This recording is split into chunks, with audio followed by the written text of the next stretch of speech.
धारावी की विधानसभा चुनाव क्षेत्र सीट जो है वो कांग्रेस ने प्रतिष्ठा की बनाई है। इस चुनाव क्षेत्र में वर्षा गायकवाड़ की बहन ज्योति गायकवाड़ चुनाव लड़ रही है और उनके सामने महायुति के उम्मीदवार है और बीएसपी के मनोहर रायबागे उम्मीदवार है। क्या मुद्दे रहेंगे, कैसे रहेगा प्रचार और क्या हालात है धारावी के, इस बारे में बात करेंगे।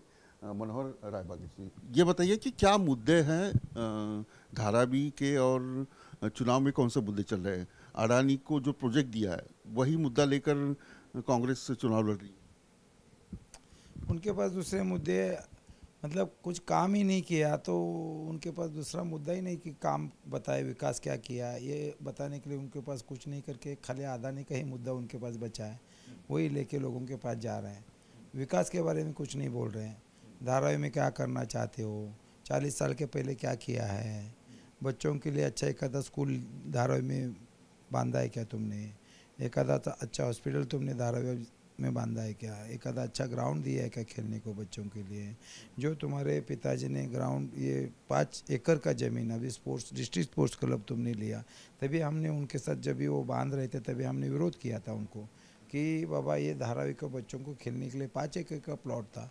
उन लोगों ने हम सब लोगों ने मैंने खुद उनको विरोध किया था, ये तो बांधो मत, गरीब हमारा धारावी के बच्चे खेलने के लिए कहाँ जाएंगे।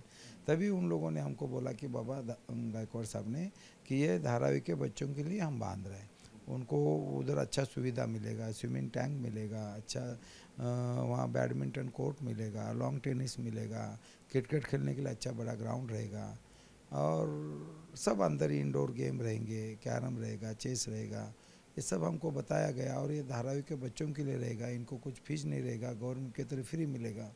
और फिर हम लोगों ने उनको सब तो अभी अभी कुछ नहीं है, वो फायदा बच्चों को नहीं होता है। इसलिए तो मैं बोल रहा हूँ ये बच्चे को कुछ फ़ायदा नहीं है। इधर हमारा धारावी का बच्चा वो स्पोर्ट्स क्लब के सामने से गुजरने के लिए भी उनको मना है, इतना ही वो उन लोगों ने सिक्योरिटी लगा के रखा है उधर।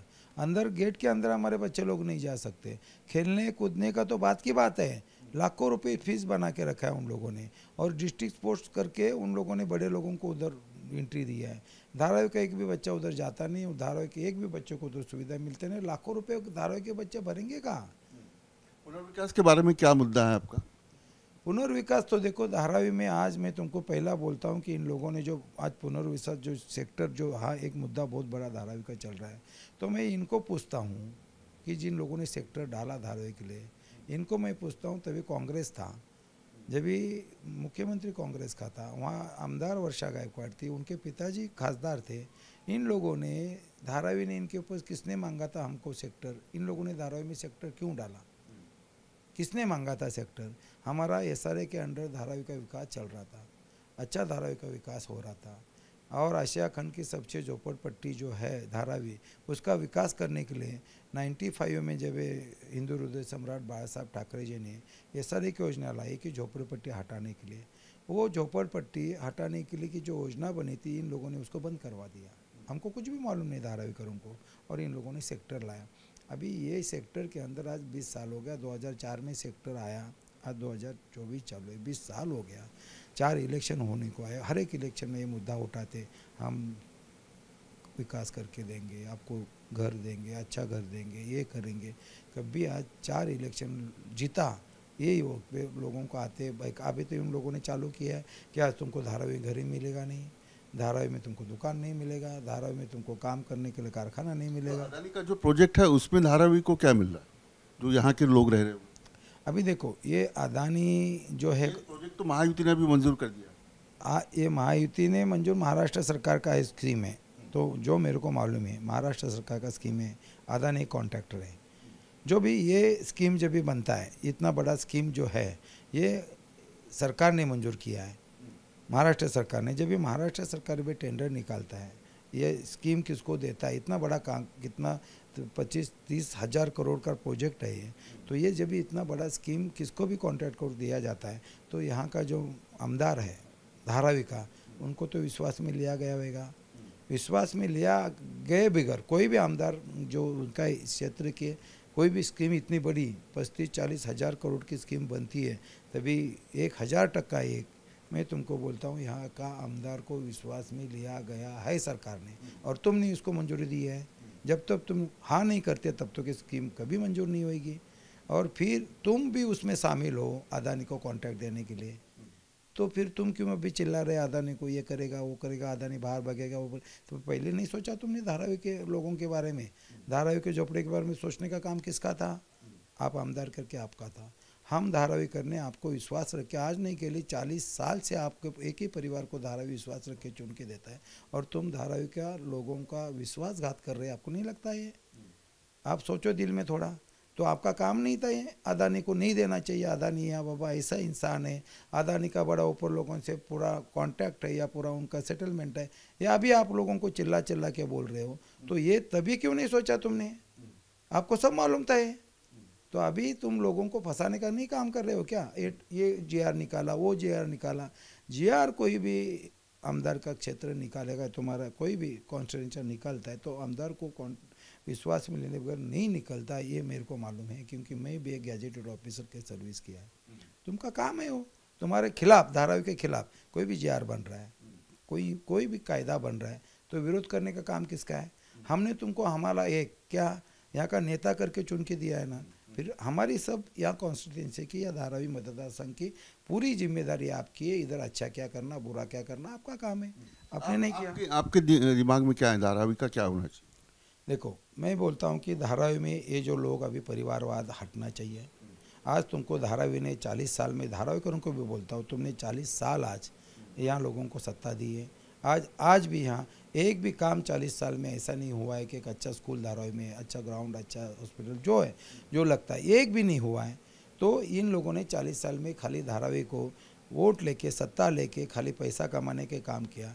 धारावीकर का जो भी इंस्टीट्यूट है इन लोगों ने खुद अपने कन्नमवार नगर विक्रोई में लेके गया, वहाँ लॉ कॉलेज से लेके डिग्री कॉलेज से लेके सब कॉलेज इन लोगों ने उधर बनाया, लेकिन धारावी को कुछ कॉलेज नहीं बनाया। तो हम यहाँ आने के बाद जो ये प्रॉब्लम्स है सब सेक्टर का प्रॉब्लम है, क्योंकि मैं खुद सिविल इंजीनियर हूँ, पहला धारावी में कोई पाव नहीं रखता था, तभी मैंने धारावी में 13 प्रोजेक्ट एसआरए के अंडर, एसआरटी के अंडर बनाया है। तो इसका मेरे को पूरा तजुर्बा है, मेरे को एफएसआई क्या है, टीडीआर क्या है, मुझे कारपेट एरिया क्या होता है, सब मेरे को मालूम है ये चीज़ें क्या है। और ये इधर एसआरए के अंडर जो आगे वाला विकासक को, बिल्डर को क्या मिलता है, मेरे को सब मालूम है, टेक्निकली मालूम है, मैंने प्रोजेक्ट बनाया, खुद काम किया है।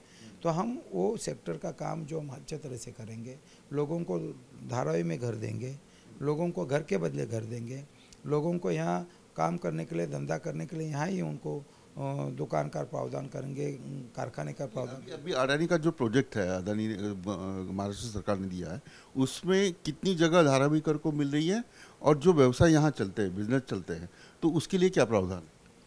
देखो, अपन अभी इन लोगों ने क्या प्रावधान किया अभी कभी ये लोगों के सामने नहीं रख रहे हैं। अभी हम खाली धारावीकर 400 चौरस फीट का घर मांग रहे हैं, और वो हमको 350 का चौरस फुट का घर गवर्नमेंट के तहत से हमको समझता है कि धारावीकर को दिया है। लेकिन तुम दुकान के लिए क्या कर रहे हो, इधर कारखाने के लोगों के लिए क्या कर रहे हैं, घर घर में धारावीकरों का व्यवसाय उसके लिए क्या कर रहे हो? ये कोई भी मतलब ये प्रोजेक्ट के जो अंदर जो लोग काम कर रहे हैं, या अदानी है या सरकार है, कोई भी इनको नहीं, धारावीकरों को नहीं बता रहे हैं। खाली हम धारावी में धारावी को घर देंगे इतना ही बता रहे हैं, कि बाहर नहीं जाने देंगे ऐसा बोल रहे हैं। लेकिन अलग अलग जीआर के अंदर अलग अलग सब कंडीशन उसमें लिखा है कि धारावी में बाबा जो पात्र है उसको ही दिया जाएगा, अपात्र है उनको बाहर दिया जाएगा, फिर ऊपर वाला जो फर्स्ट माले पे और कुछ उनके पैसे पैसा लेके दिया जाएगा। ये अलग अलग तरतूद उन लोगों ने उसमें किया है। ये धारावीकरों को सिंपली भाषा में समझाना जरूरी है। और तुम धारावी में धारावीकरों को घर कहाँ दे रहे हो? तुम्हारे पास कौन सा प्रोजेक्ट प्लान है? कितना बिल्डिंग बनाने वाले हो? हम कितने लोगों को पात्र तुमने किया है? और पात्र किए वाले लोगों को कौन सा एरिया तुम दे रहे हैं? तुम कौन सा एरिया ले रहे हैं? हमारा धारावीकरों की बिल्डिंग कहाँ बन रही है? आपकी सेल्फ बिल्डिंग कहाँ बन रही है?